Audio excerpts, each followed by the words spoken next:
for this one, Wolf. Then I hope I'm wrong, but that's a no for me. here's the thing, I hope you're wrong too. Now the casters, what are you guys hoping for? Because I'm throwing it over to you guys. Hey, you know what? I'm malding too, Wolf. And I think Mirko, he looks like he is as well.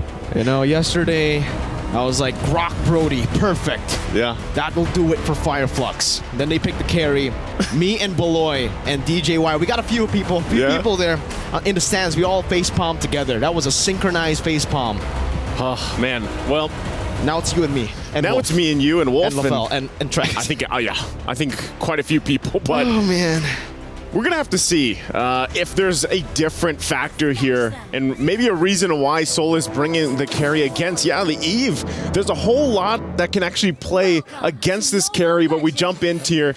Game number 2 in this best of 5. After a devastating game for See You Soon in game number 1, Falcons Apbren will go ahead and just get started here. Fall into place 2, we can already see, right? It is going to be a whole lot of damage coming out from Kyle Teasy. And mind you, the last time he played at this Hayabusa, he was like 10-1 or something like that, something insane. So he's got the Warcry emblem, and he's going to be looking to set the pace here that MP the King couldn't do in the previous game. And yeah, going back to it, it is his villain arc right now, man. It really is, right? I mean, we all watched the video earlier.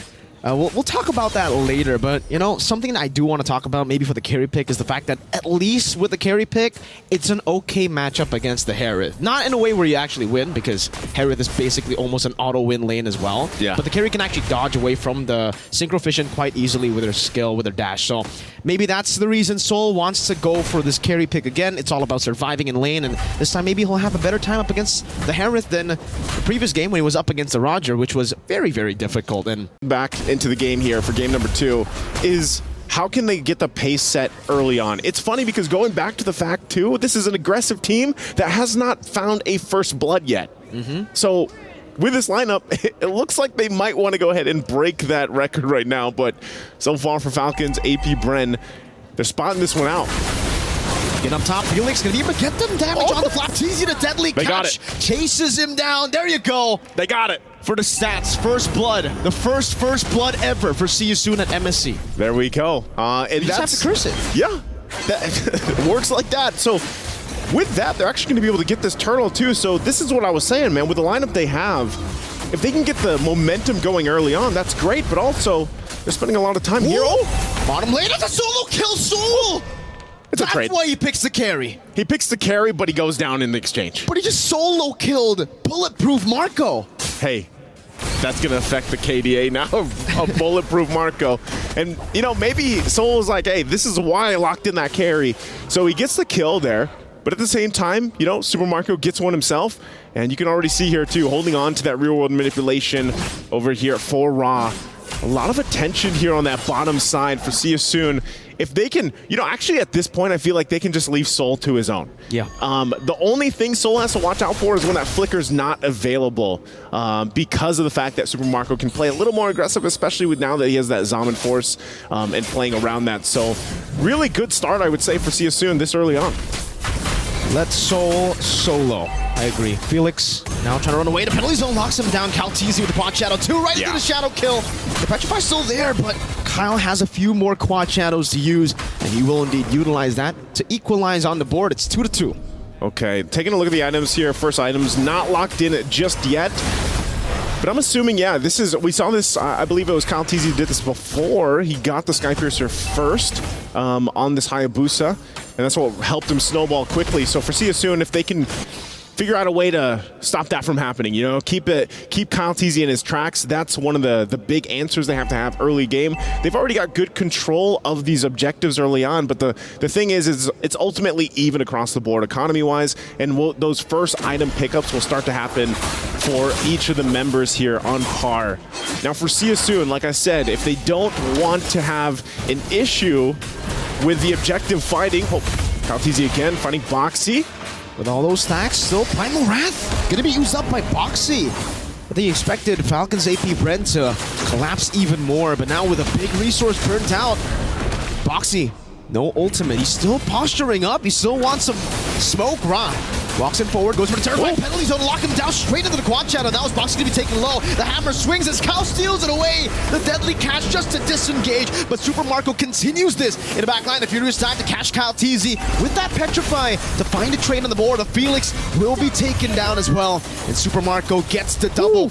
Meanwhile, Soul up top, picking up all of the turret gold. Hey, that's great for Soul. Again, interesting exchange there. Sorry, Felix does get a kill, but then eventually goes down himself. It's a good thing he took out Kyle TZ.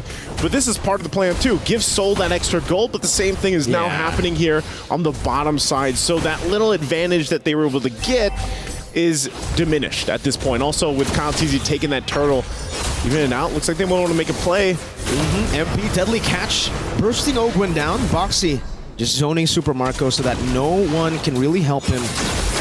And it's actually a Queen's Wings rush here for Flap TZ. I think that's his second item. Very quick, Soul goes back up top. Flap TZ is actually taking a whole lot of damage here. Soul might be looking for another solo kill, but Flap TZ is still a bit too tanky here. It's a Queen's Wings first item, not even War Axe. Yeah, not even War Axe.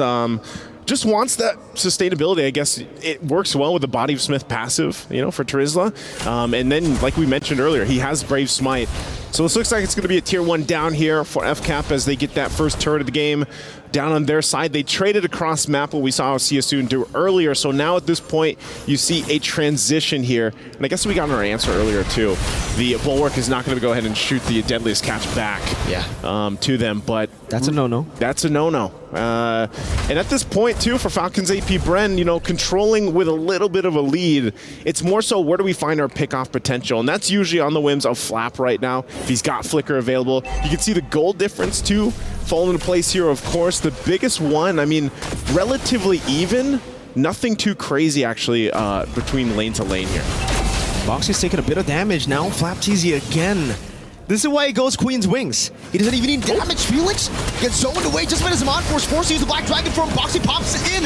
The Primal Wrath, but gets deleted. Penalty zone by Flap. MP the King forces to use the Deadly Catch now chased down as the RWM comes down. Felix jumps in back again with the Purify. The Petrify finding 3, but the Purify is right there. Now Ra gonna be caught in the Numenal Blast and the Shadow Kill, but he's still able to flicker out back to safety as Few just continues to walk them down. Not here, sir. You're gonna walk There to your you go. base. Yeah, getting walked down to the other side of the map as they pick up a free neutral objective. You will not recall here. You're going to have to walk. And actually, so MP the King goes back up. That's turtle secured here now for Falcons Apbren. Looks like they're going to start on this turret too. Boxy jumps in.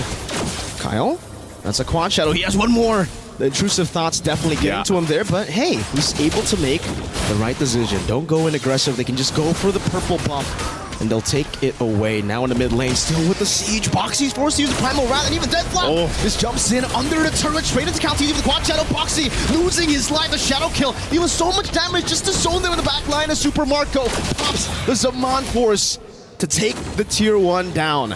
They're doing so. Falcons Apbren is doing such a good job at forcing that Primal's Wrath to be utilized or used first by Boxy, and then they follow through. Because again, when you look at the lineup, man, and the items that are falling into place for Falcons Apbren, their power in team fighting is really showing the way they layer things on top of each other. The ultimates and even some of the skills. Super Marco, like we saw from Innocent yesterday, man, being very aggressive and upfront with this Harith pick. He's only died once in that exchange in the 1v1 against Soul earlier on, so I feel like now, as you get towards, you know, the next objective is this Lord, CSU has to be able to be ready to unleash Soul. Earlier we saw Ra take the real world manipulation.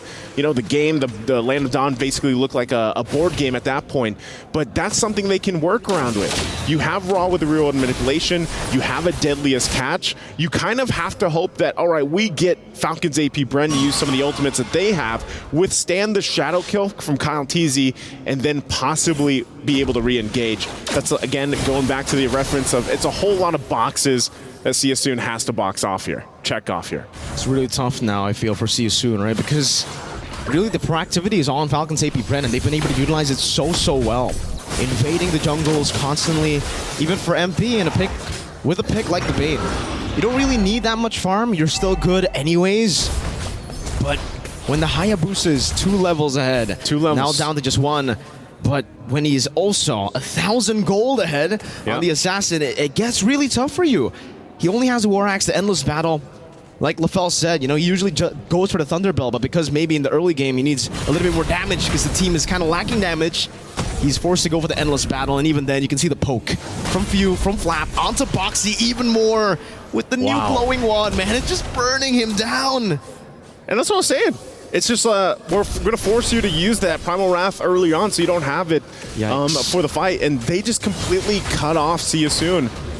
And look at this. The bulwark that Flap TZ is alone on this Terizla, able to just kind of stand there and look down the eyes of See You Soon and trying to bait them into initiating, and they don't. So the Lord is already taken freely, and big power spikes coming in. A Holy Crystal for Super Marco, a BOD for Kyle TZ.